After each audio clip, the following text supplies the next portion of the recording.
Okay, Perfect. thanks. Let's get started then.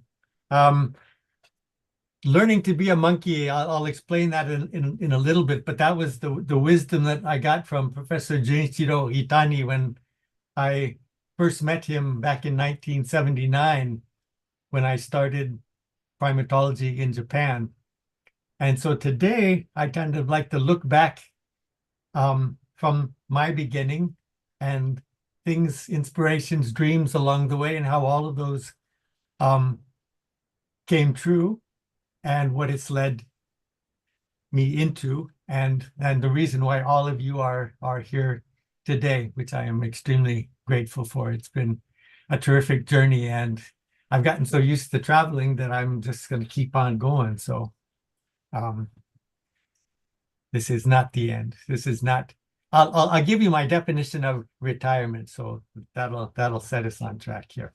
But my what I'll proceed in this talk with a series of dreams, and this picture in the background is very symbolic for me. Growing up in Denver, Colorado, very high altitude city. It's the mile high city, um, and you have some tremendous deep dark blue skies. But when a storm comes rolling over the Rocky Mountains, you see some beautiful scenery. This is from Malaysia. So I didn't have a picture from the Colorado Rockies. But for me, seeing these clouds always made me dream of things that I wanted to do, wondering what was on the other side, who was seeing these clouds someplace else. So I've taken the theme of clouds in the talk today. This little guy on the left side is me at probably about 1.5, 2 years of age. I was always interested in books, even before I could read books. So I treasure them, as you can see in the background here. I've got too many books, and I've given many away. A whole library is in Sri Lanka in Charmely's lab now. So they're being put to good use, and I'm trying to figure out what to do with these now that I have to leave my office here. Um, okay, so I'll start with some of my earliest memories and what they mean for me about where I am today. Again, I grew up in Denver, Colorado, beautiful mountains, the Rocky Mountains. You can see almost 75 to 100 kilometers north and south from Denver, some amazing mountains. And I have memories from a very early age, and I'll just pick out a few that stick with me. The first and most memorable is Curious George. I think there's a lot of people around my age and after that were read stories about Curious George. My mother would read me these stories, and I was fascinated with one with chimpanzees and with that faraway forest in Africa. Um, but something else that made Africa and monkeys very real in my life was one time my grandmother had two visitors. They were her late husband's wife, her late husband's sister, and her husband, who were missionaries in Kenya. They were based in the northern part of Lake Victoria in the Luo territories. And so when they came to visit, this is the picture when they were visiting my grandmother, they brought a photo album. And I opened up the album and I was amazed to see monkeys in their backyard. And I said, "Oh, I want monkeys in my backyard. Can't we have monkeys?" He says, "No, no monkeys in Colorado." But that connection brought Africa closer to me and made it something that I felt was reachable because I had family living in Africa. So along the way, as my mom was reading these different stories, that's my big brother Tim in the background there. Um, I apparently told my mom that when I grow up, I'm going to Africa and live with chimpanzees. At that stage, just living with chimpanzees was enough. I didn't realize that wouldn't get me to Africa and wouldn't get me very far beyond that. But the first dream I remember was wanting to go to Africa, and chimpanzees were very central to all of that. And so I had big visions of the man in the yellow hat going into the jungles and looking for chimps. Oh, something else I remember was a very early interest in nature, things around me, always inspired me, made me feel really, really good. You know, there's the phrase for the hippie movement, people that love nature, they were tree huggers. When I would hug a pine tree in the Rocky Mountains, it made me feel good. So I felt a connection with the tree. I know my big brother is laughing in the background right now. He probably called me a tree hugger more than once. But I remember in my grandmother's front yard, just in this house where this picture is with me, there were some bushes, and I would go in behind there and hide and crawl around and look. And I found a leaf like this, and you could just see the veins in there. And that really opened my eyes to the beauty and the complexity of nature. So I felt a connection from a very, very young age. And growing up in a place like Denver with huge, spectacular mountains, very nearby in Boulder and then the high peaks, I just began to be more and more attracted to those mountains. And in Denver growing up, we had a crabapple tree, very similar to the cherry blossoms that we're all familiar with here in Japan. And when my big brother and I moved in, I was just 6 months old. My mom and dad planted a small crabapple tree, and that grew and grew. And here in 1998, you can see that it was a very big tree. There were nice blossoms. So we had our own flower blossom viewing going on, even in Denver, before I knew that that was the thing in Japan. And something else that forebode my interest in the future, in the wintertime, the birds came and they had their own little festival because this tree produced some really nice big fruits, big for crab apples. And they would drop to the ground and begin to ferment. And the birds would come down and eat those things, and they'd get drunk and they'd kind of stumble over themselves and walk around. So before I knew about self-medication or medicating in different ways, I was actually seeing it, and it was in my own front yard. Not monkeys, birds, but it was getting closer. So next in elementary school, this school was right across from our house. So you would think I would be there. I'd be the first student to class every day, but I was often the last. I would have to run across. I'd hear the bell ring, and I realized as I was watching cartoons and things on TV, I have to run across the street to get into class. And I'm running across the playground, and everyone's watching me from the second floor. But what really was a big impact to me was second grade. And Miss Sloan, my second grade teacher, one day,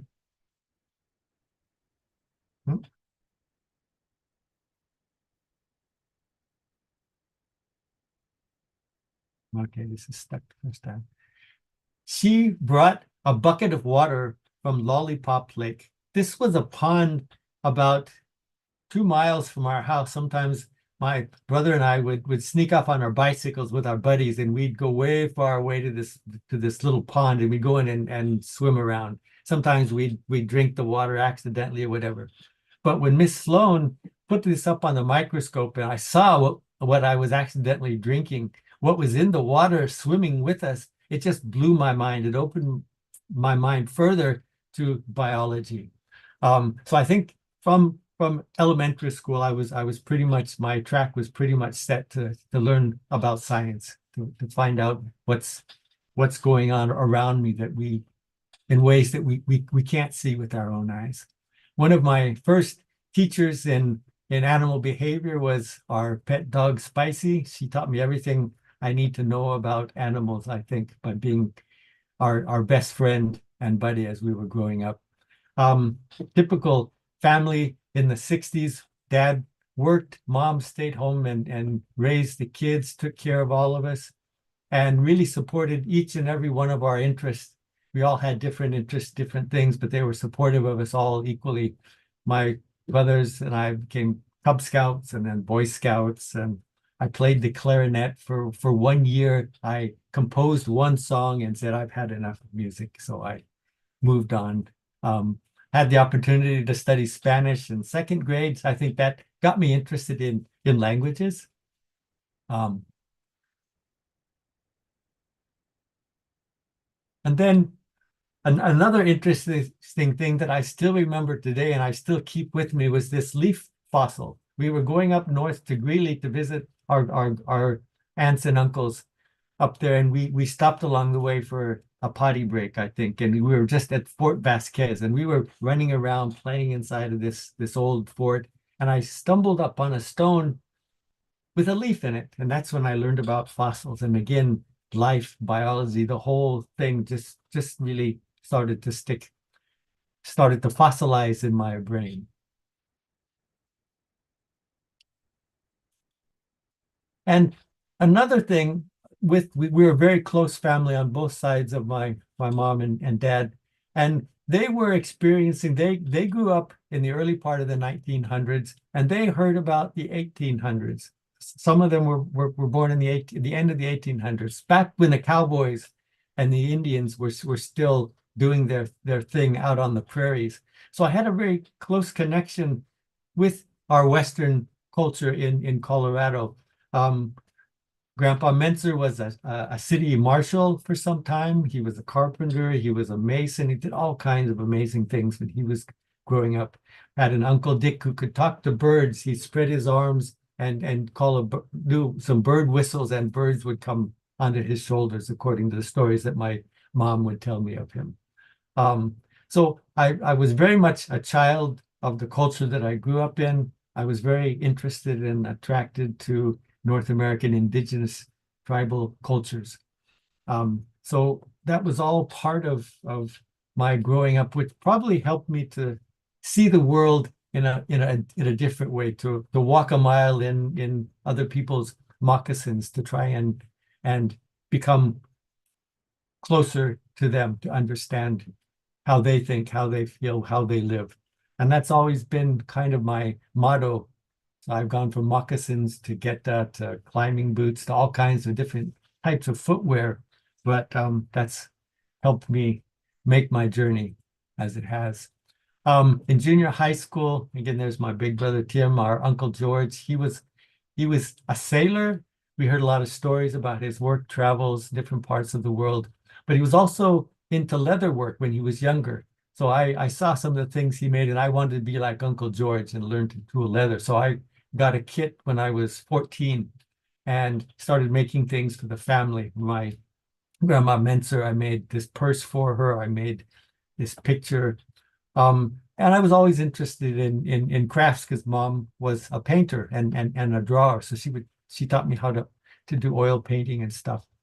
And in junior high school, again, important teachers were there to support interests and kind of guide me along the way.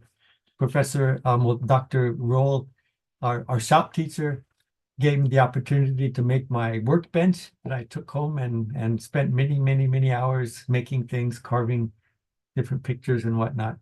And that's the time that I started to do part-time jobs. Everyone does lawn mowing, snow shoveling, things like that, if there's a lot of snow where you grow up. But I also made my leather craft into a part-time job. So I started to save money to be able to do things that I wanted to do to help fulfill the dreams that I was having beginning in junior high school and high school.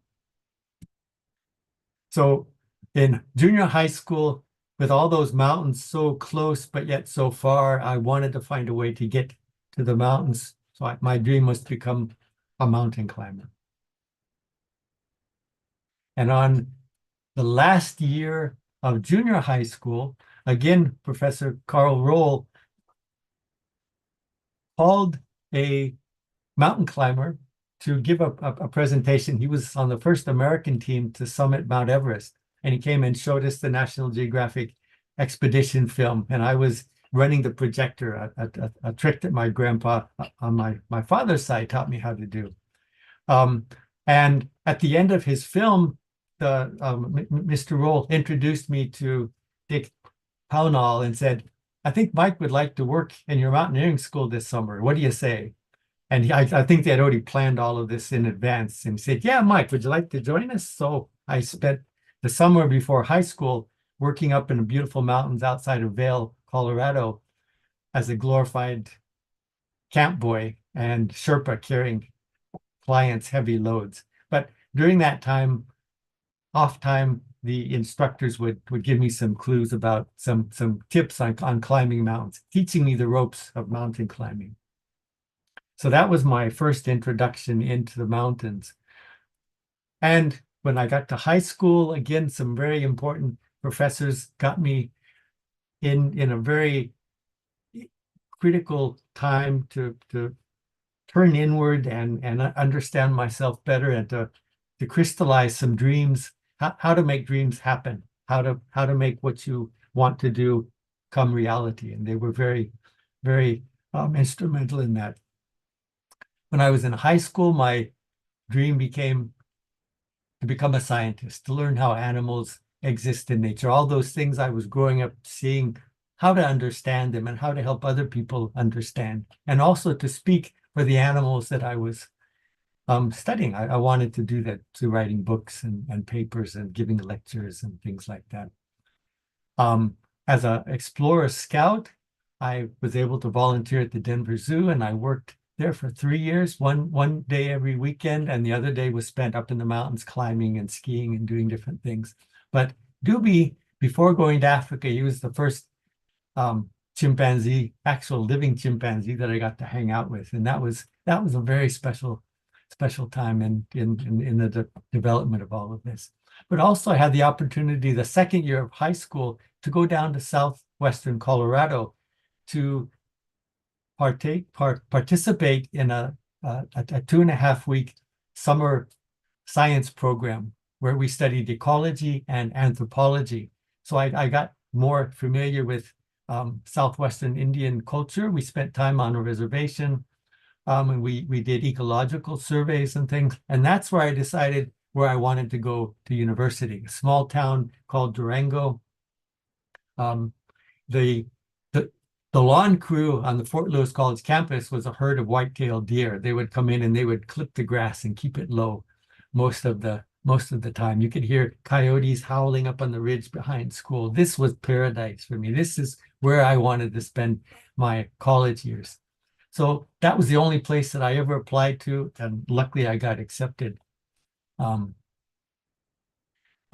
I spent a lot of time when I couldn't be in the mountains, recreating the mountains in paintings, in leather carvings, living my inner mountain man, making sheaths and deerskin shirts and things, trying to practice the things that I was learning and thinking about the future.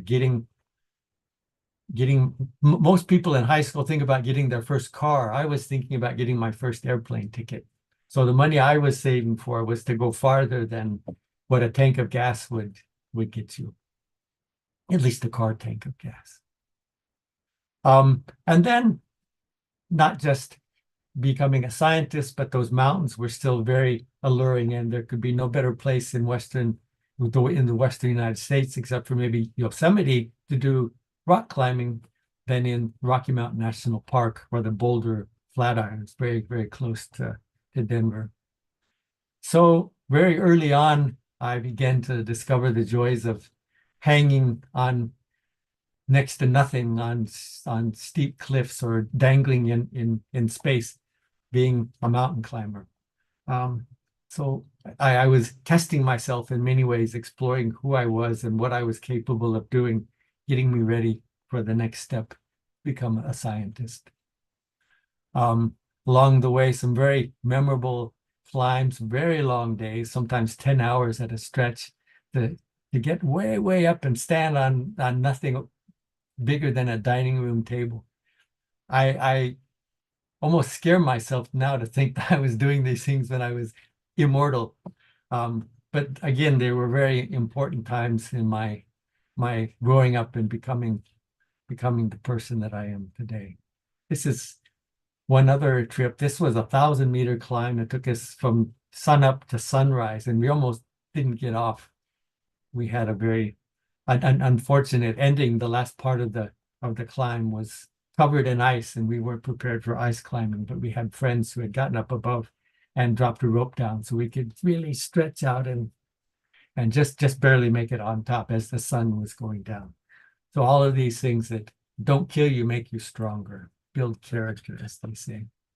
But all very memorable experiences that I think prepared me to learn just to keep going, don't give up, just keep going, and eventually you'll reach the summit, and the dreams will eventually come true as well. So I think that was part of what helped me through my career. So the last 6 months of high school, I was busy writing to National Geographic and different places to find ways to do a study of primates in the wild. I had enough money, so I didn't have to depend on my parents to make it happen. In fact, when I started writing all these letters, I didn't tell them who I was writing to, and what my plans were. But I first off wrote to National Geographic, and within 2 or 3 weeks, I got a letter back from the #2 of National Geographic at the time, Edwin Snyder. He was the secretary for the Committee for Research Exploration. And he told me very politely that while National Geographic can't assign you to a team, that's up to the researchers that we fund. You can write to them and maybe they'll take you on. But how about you try the Expedition Training Institute? It's kind of like Earthwatch today. You pay some money to support a project of a researcher, and then you're allowed to go and work with them for a time. And they suggested something in the Caribbean.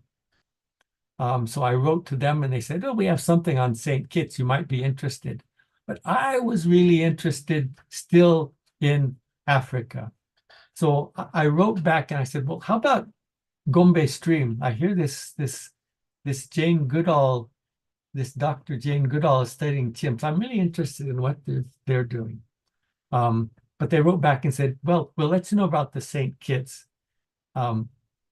efforts. I didn't hear back from them for a while. And I didn't write to Jane because, again, Edwin Snyder wrote back and said that they're not taking scientists. That research by people is very difficult now because of the kidnappings in 1975. Now it's only done by Tanzanian nationals to assist Jane in her work. So I kind of waited off on that, but I wrote possibilities in Indonesia to study orangutan or something. But I kept at it. And eventually I said, okay, time is running out. The Caribbean it is. So I wrote a couple more letters and finally was accepted for $550. That's a bargain these days. Room and board, and I could spend 3 weeks there on the Caribbean. So that was my first field study.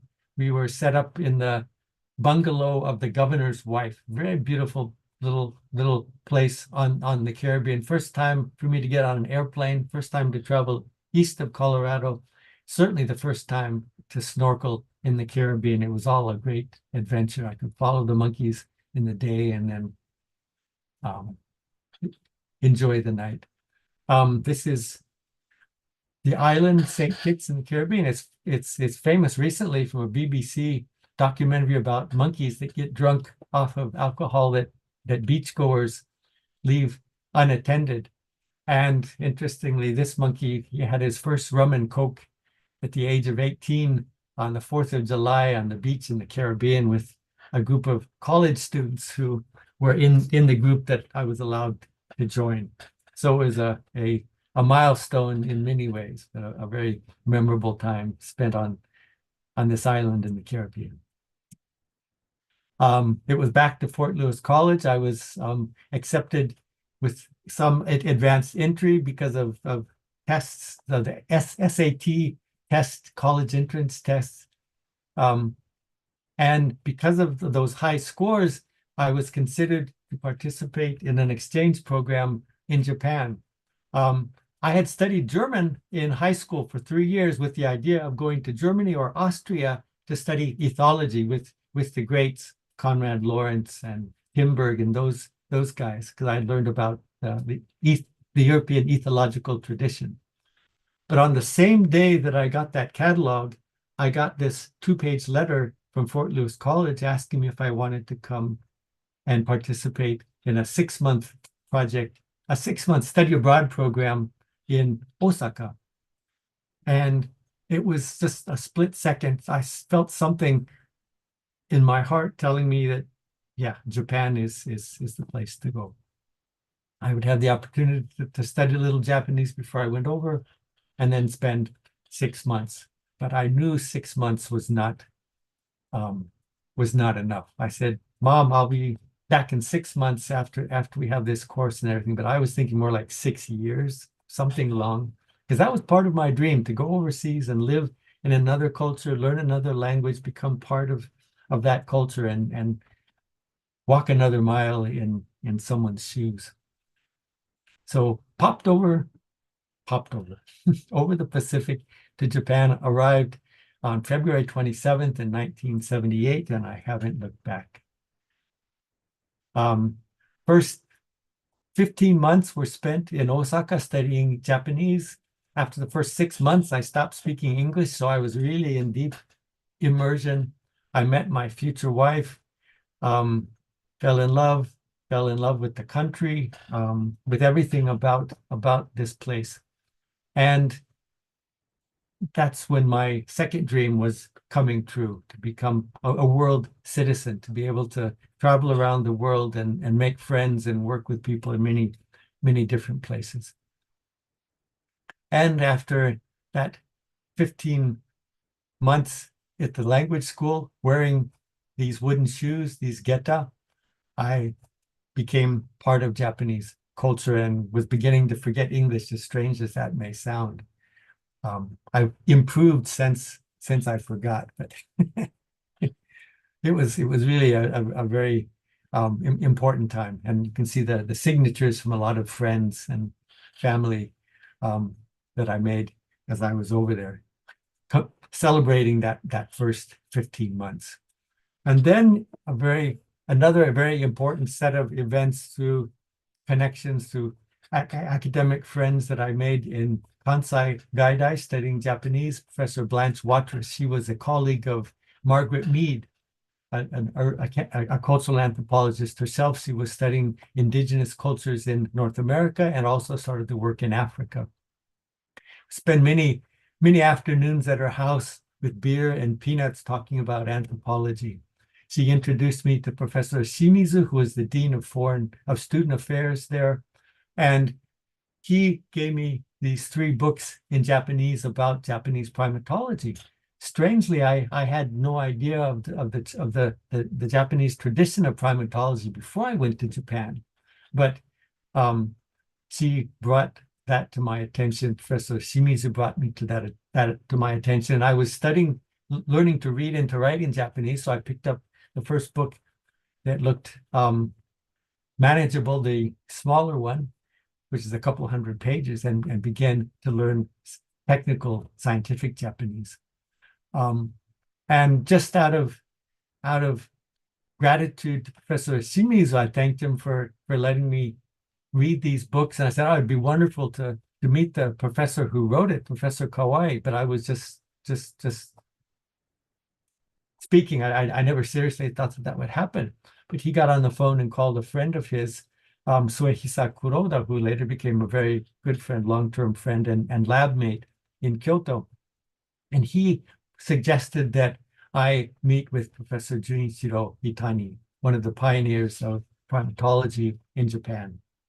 And I went to his office in May 17th of 1979. It was supposed to be a 35-minute meeting or so. We spent 3 hours. He told me about his adventures in Africa, studying chimpanzees and all of his work with Japanese monkeys. And that evening, I decided that 6 years was not going to be enough. But this is where I wanted to study primatology, and these were the people that I wanted to work with. Professor Itani gave me one of his early classic books, The Forest of Gorillas and Pygmies, and I started reading through that. And he said, by the way, I've got a good friend of mine in Inuyama. You should go meet him as well, Professor Kawai. And he was the man who wrote the book that inspired me to learn more about Japanese primatology. And that book was about the ecology of Japanese monkeys. So 2 months later, I was in Inuyama, just down the hall from where my office is today, and I met with Professor Kawai. He signed the book for me. I went back to Kyoto, and Professor Itani said, come and join my seminars, take some of my classes to learn more about Japanese primatology, anthropology. And then I started this long-term relationship with Kyoto University, which is now into its almost 45th year. It'll be 45 years in July, in May, yeah. So this is where I grew up as a Japanese primatology in this gringy old tea room where we'd have a lot of discussions and a lot of beer and sake and good food. A lot of interesting seminars and a lot of friends made along the way. Many of these people, young classmates, became very prominent primatologists here in Japan.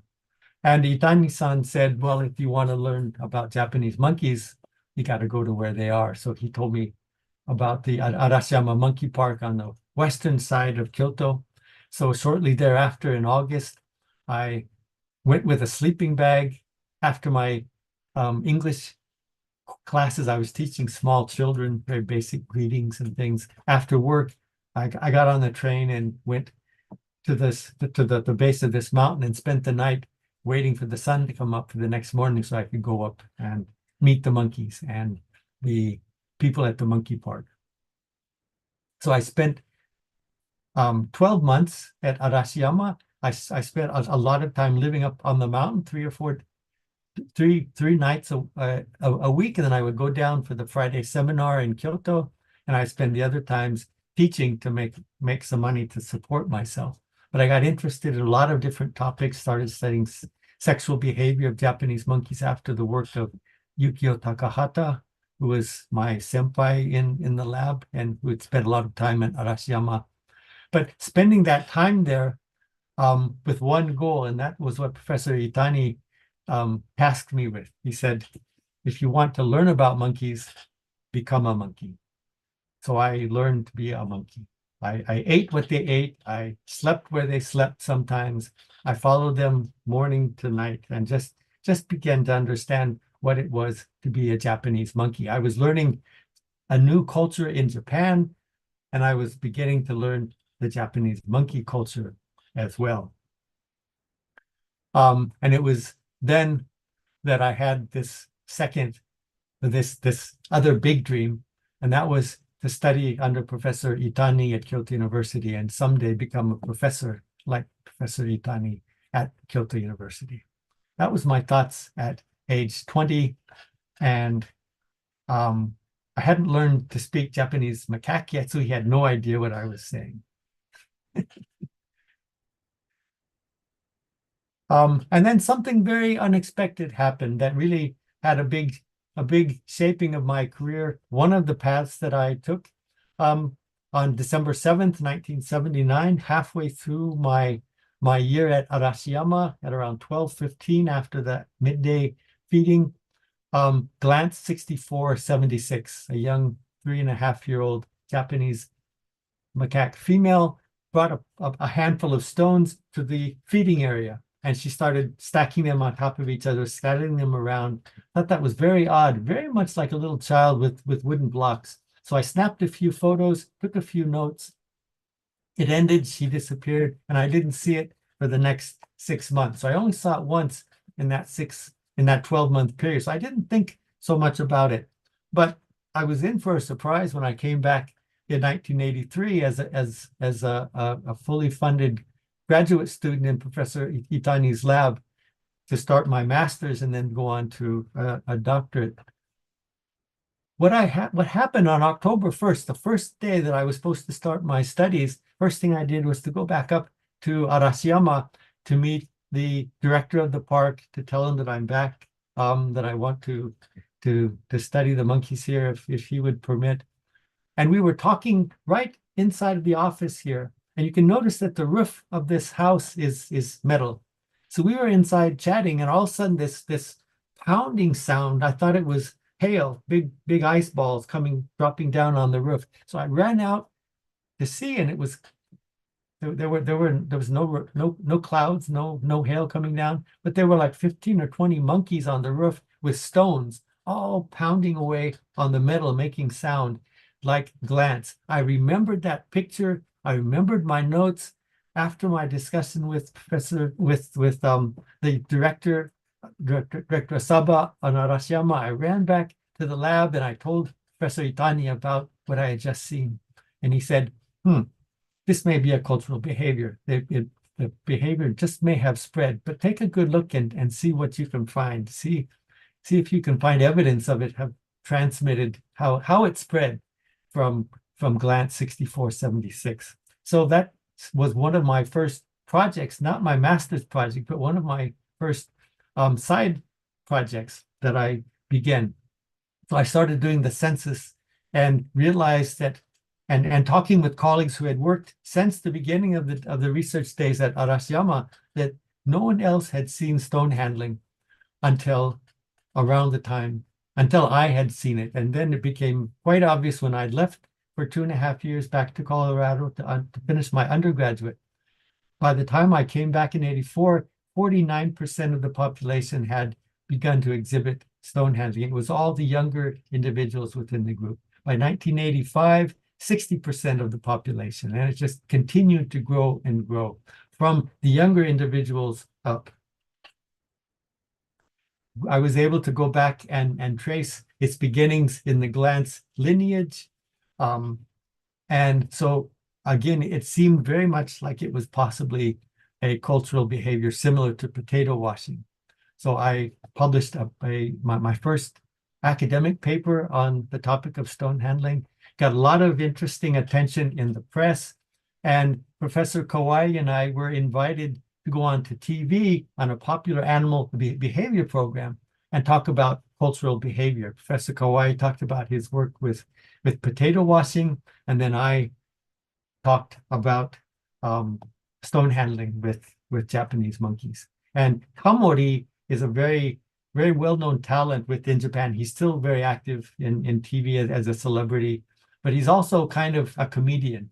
So we had an hour and a half recording, and I think maybe 70% of it was joking around back and forth, different topics about monkeys and this behavior. But that was my first introduction to the Japanese television and scientific presentation of the research. So it was a lot of fun. I'm skipping ahead a little bit, and I'll come back. But JB was involved in this work by then, as we started to continue the survey and just document how the behavior was spreading through the group. And it truly was a cultural behavior. But we had evidence not only from Arashiyama, but I had learned that the Japanese monkeys were stone handling in other sites as well. And something that became clear as the work progressed, that they didn't stop playing as they got older. Usually object play, social play stops around 3.5 when animals mature. But this object play was continuing to be practiced by the oldest individuals in the group that had acquired the behavior when they were about less than 4 years of age. So we began to think about this in a completely different way. And that brought to mind this famous quote by George Bernard Shaw: "We don't stop playing because we grow old because we stop playing." So that began to get me thinking, get Charmerly thinking, get JB thinking about some of the possible benefits of stone handling, because for so long we interpreted this as a behavior with no adaptive value that can be accepted by a group and spread and be maintained over many, many years. But then this biological significance, this selective force, may be having a role in why animals continue to do this even into old age. Back to the big dream of going to Africa and living with chimps, I went to Mohale for the first time in 1985 and threw away my yellow hat, put on a grass skirt, and became a Tongwe resident. The local group of of people in Western Tanzania in the Mahale Mountains are the Watongwe.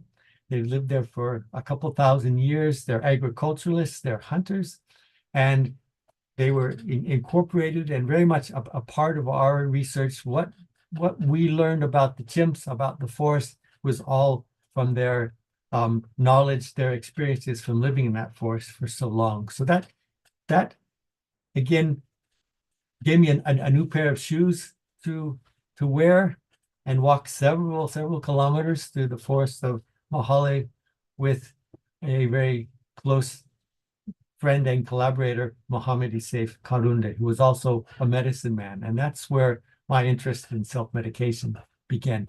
But as a member of the Kyoto University Primate Research Group and the Mahale Project, spent many years, close to 20 years, many different colleagues worked together in the field, many publications, several books I was able to participate in along the way. And a very, very formative and important experience that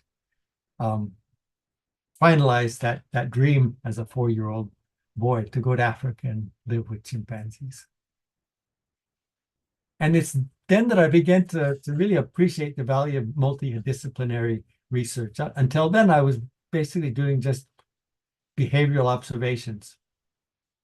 But I began, through the experiences of studying animal self-medication, to think outside of the box and to remember the lessons that Itani Sensei would give us, that you don't just go and study a species, you study the plants, you study the people that live in that area, you learn about everything, because everything is related, everything interacts in one way or another.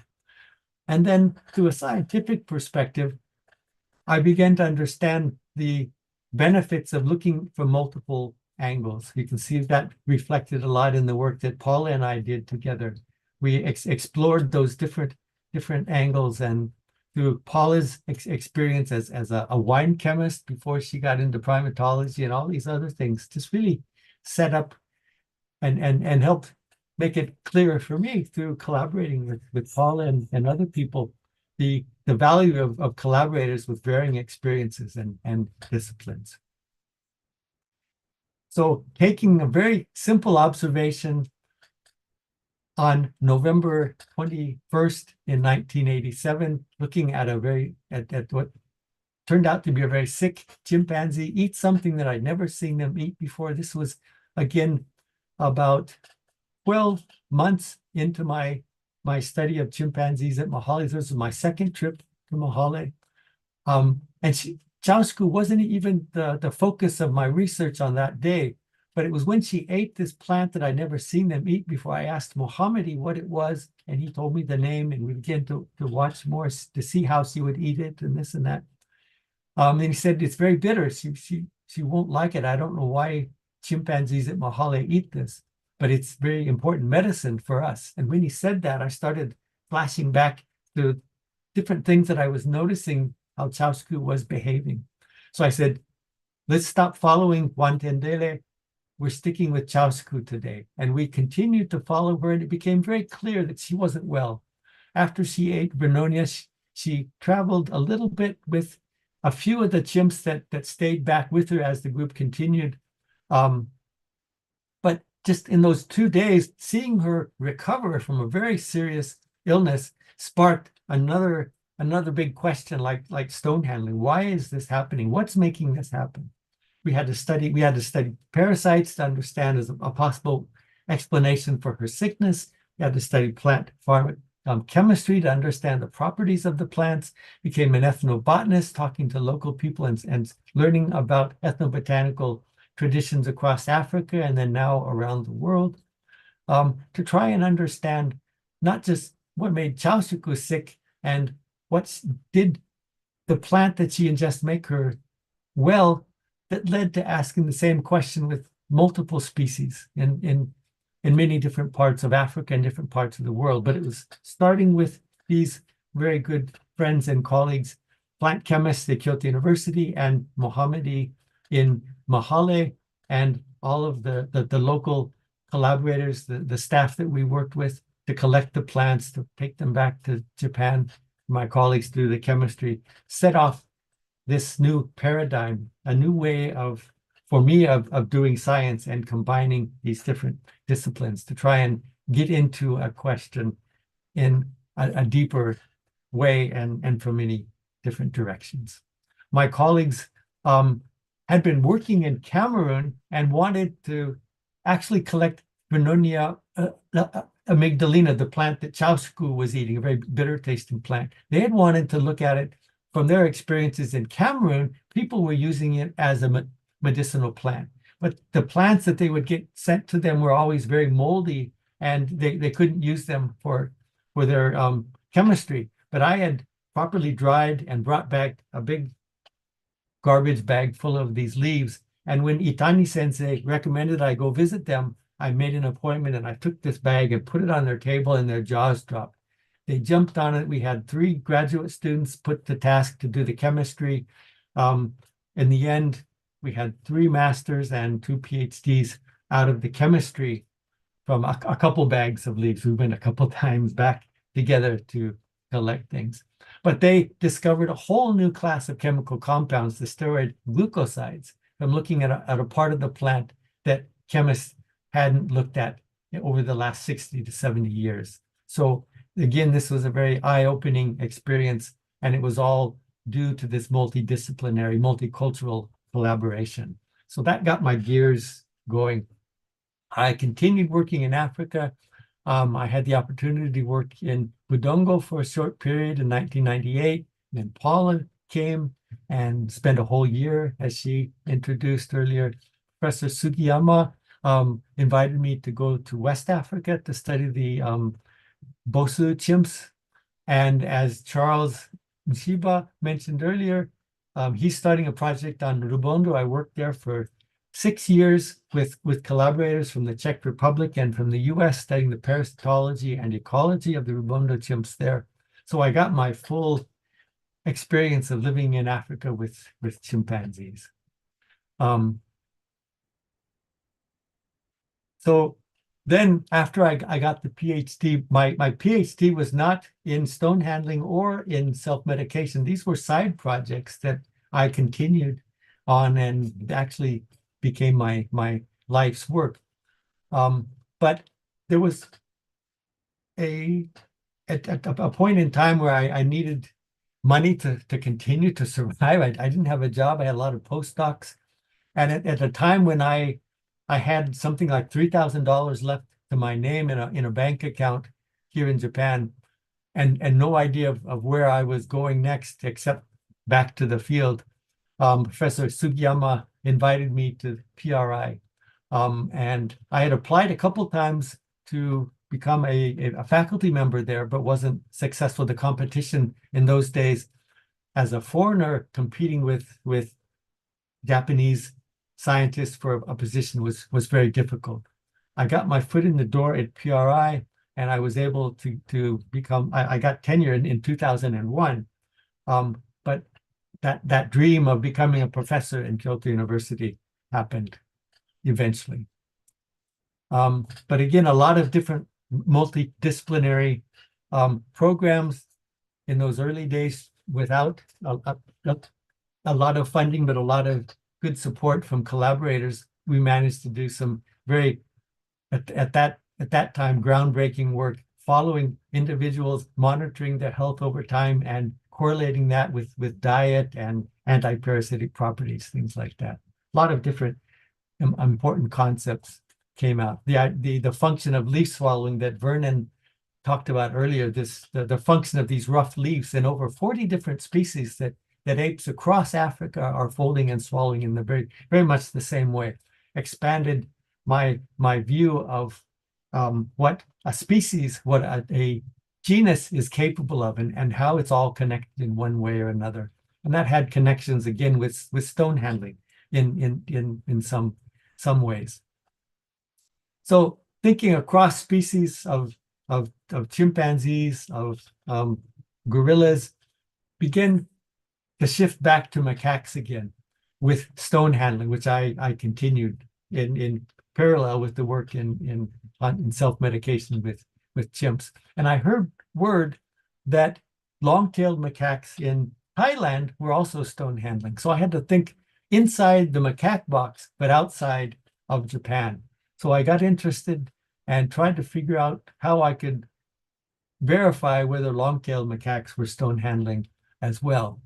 Um, so I had been contacted by Agustin Fuentes, a researcher in the United States who works in Bali long term, and he said that he'd seen some stone handling in the long-tailed macaques, like I had reported with Japanese macaques, that I should come and see them sometime. The same time, a good close friend and colleague, Kunio Watanabe here at PRI, said that he had seen the long-tailed macaques in Thailand do the same thing. So I had the opportunity in 2001, I was attending a IUCN orangutan workshop in Balikpapan in Borneo, and thinking that since I was in the neighborhood, I'd hop over to Bali and go to the Ubud Monkey Park. And by pure chance, Augustine was there doing some research and running a local field course. So I saw the location, but I didn't see stone handling. So I thought, sometime I've got to get back and see if I can find out what's going on. I got tenure just a few months after I met Augustine in Bali, and students began to contact me. And one of my first students was Charmely, as we heard from her first off at the beginning of this gathering. Charmely worked very hard studying the Japanese macaques and a population of rhesus macaques. So Charmely was able to verify that not only Japanese macaques, but rhesus macaques are doing this. We had this hint that long-tailed macaques may be doing it. JB came on board for 2 postdocs, and then the 3 monkeys went off to Bali. We saw stone handling, and then JB took the Bali macaques by the reins and has been conducting some very, very important long-term work in stone handling of the Bali macaques now. So we have 3 of the 4 Fascicularis macaque group species stone handling covered. Out of the blue, a very good friend from Taiwan, we call her Cookie, Xiu Hui Su. She's a primatologist. She got her bachelor's under the famous evolutionary biologist Trevors at Rutgers. And so Cookie and I began to collaborate in Taiwan as well. A bunch of her students got on the project, looked at tried to recreate stone handling in captivity, and in the nearby Mount Longevity, also found that they were stone handling there. So we've started a project there as well. So we have all the Fascicularis stone handling macaque species covered now, and we're all working together to try and understand more about the behavioral propensities within a taxonomical group and how that what that can tell us about the evolution of behavior and flexibility. And after Charmely finished her PhD at PRI, we'd made one early trip to Sri Lanka to try and help her figure out a research site to begin her career and to fulfill her dream and the task she was given by her university to set up, to reestablish the Department of Biological Anthropology.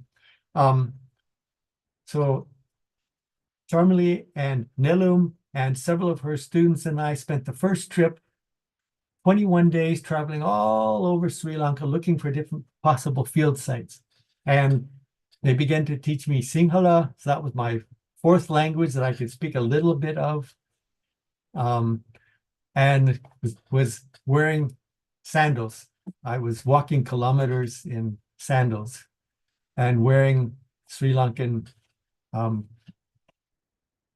garments and things. So I was learning a new culture, making new friends, and really enjoying the opportunity to learn and help establish a career for Charmely and many of her students in primatology in Sri Lanka, which wasn't there before.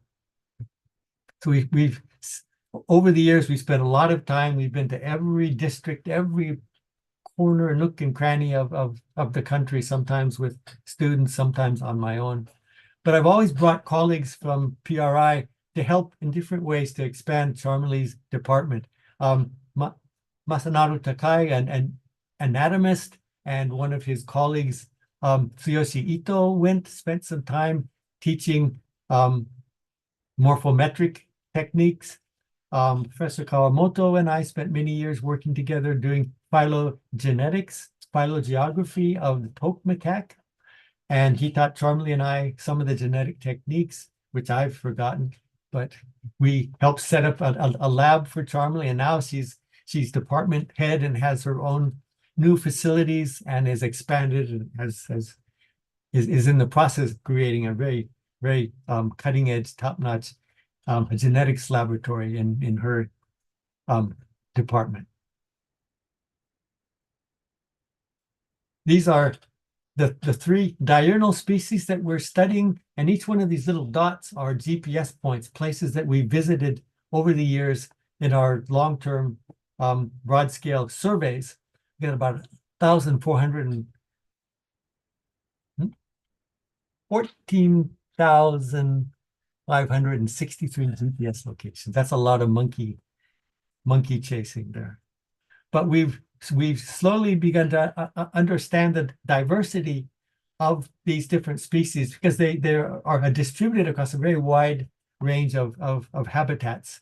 And most of the work up until we began ours was based in just one location in north central province of Sri Lanka, and in a very particular, very specific habitat. A lot is known about those subspecies in that area, but we've begun to look at the other subspecies, how they've adapted to different parts of the country.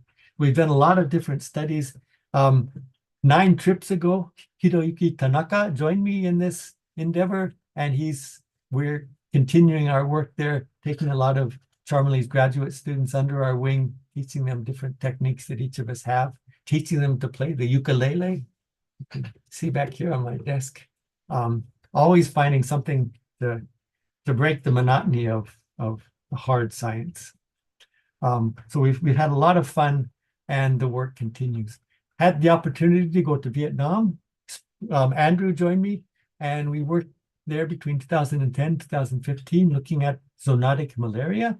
We were collecting fecal samples to try and understand the situation on the ground, what the host was, who the hosts were, and to verify that they were passing on their malaria to the local indigenous population. There were medical doctors studying the Raglai ethnic community who were contracting zoonotic malaria, but they have immunity to it, so they suffered very little.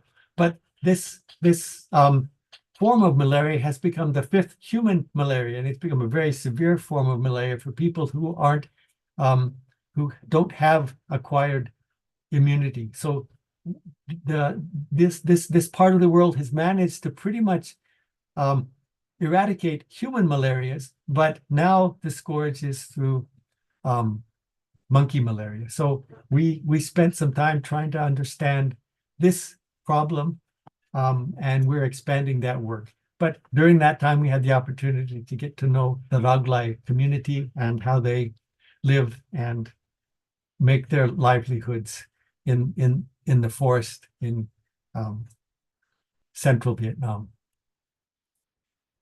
Coming to the end now, and I decided a few weeks back that as much as I love mountains, I wanted to try and project my publication activity as a mountain landscape. So what I've done is taken book chapters, edited books as the snow on the lofty peaks. The green higher mountains is the peer-reviewed papers and review papers, and then the green shrubs and herbs at the bottom as others, small reports and different things like that. So you can kind of see, since I started publishing at the age of 26, how the mountains have slowly gotten a little bit higher, and you have your lows and your ups and downs and whatnot. But one thing for sure is that the further on I progressed, and the greater number of publications and things, the more people who became involved, and the more productive we all became because we worked together as a group, as a scientific family. And I reached my peak in 2012. There I am standing on the top of that, like me standing on Petit Grappon in Rocky Mountain National Park, and I was 18 years of age, something like that. But I still think off in the horizon, that's my dream, that there's still one bigger mountain waiting to climb. So I hope all of you can stick with it with me, and we can continue to reach higher, loftier places. My dream of becoming a citizen of the world. This is just a picture of all of my friends and collaborations, people I've either mentored, sat on PhD committees, actually published work together, traveled to these places and worked as well. So I think I've worn a lot of different shoes, walked a lot of kilometers, made a lot of friends, a lot of good memories, and I think we've all done some really productive science together. And I think that's the beauty of networks, of friendship, and working together on a common dream. These are, again, some of my mentors. I talked a lot about the people. I mentioned a few. I mentioned Glantz and Chaoshiku, but half of the most important beings in my development as a scientist have been animals themselves. I always associate an important finding or a new insight with what one of these primates has taught me, has reached out and begged me, or I begged them to teach me more. Why did you do that? What was going on when you did that? And so I owe a lot to all of these unnamed little giants whose shoulders that we all stand upon as scientists. And the reason this is a kickoff is not because I'm at the end of a career and I'm happy to get out of academia. I'm happy to get out of committee meetings, but that's the only thing I'm getting out of. That's the only thing I'm retiring from.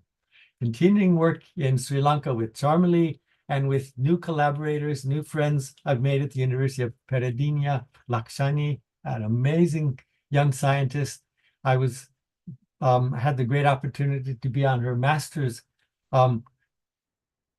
thesis committee, and we've been working on several papers since then. A very, very ambitious young scientist, very much like Charmali when she was that age. So I'm looking forward to many more happy travels in Sri Lanka. We have a project looking at zoonotic malaria. We should hear about the long-term funding in the middle of next month. And this is a collaboration with with Nagasaki University, Ehime University, University of Malaysia in Sabah.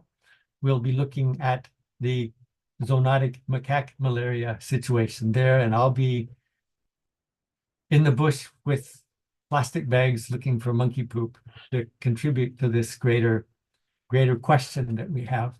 I'm very lucky to collaborate with some friends in Austria on a translocated population of Japanese macaques from the Mino, Osaka population that was studied by another one of the early Japanese pioneers, Shunzo Kawamura. Bernie and I have been friends since I was a postdoc and he was starting his postdoc. He wanted to come to Japan and work, but he was not able to do that. But we kept in touch, and for the last 6 years or so, I think we've been collaborating, writing papers, doing work, helping to educate and train young Austrian primatologists, students from throughout Europe actually coming to this population of macaques in southern Austria. Cookie and her group, we're continuing our work. One of the people sitting in on this lecture today, Alessandra, she's doing some amazing work on chimpanzee wound medication in Gabon. I'm very honored and happy to be her co-advisor with her Professor Simon Pica at the Institute of Cognitive Science in the University of Osnabrück. So some more work. Hopefully I'll get to Gabon and see their study site as well. some collaborations at the University of Duke. I look forward to meeting Charles over there when he relocates. And we're also talking about work in Ecuador to study ethnomedicine and self-medication in primates and the indigenous population's understanding of animal self-medication there. So lots and lots of work to do. No more committee meetings. So I'm ready to get at it. And I'm looking to continue my collaborations with all of you. There's never a last paper to be written, never a last book to be written. So let's get at it. This is taken in Malaysia just a few months back. My dream now is to always have big dreams and keep growing to achieve them. And my message is we don't stop having dreams because we get older. We get older because we stop having dreams. So keep dreaming. And now, for any of you who think I'm retiring, this is what retirement is. I'm not retiring this job because I'm tired, but because it's time to put on new tires. That's retiring. So the journey and the destination are still the same. So I hope you will all continue with me. And I think if you love what you're doing, don't stop when the engine is still running. With that, I'll close here. I think I've said enough for one.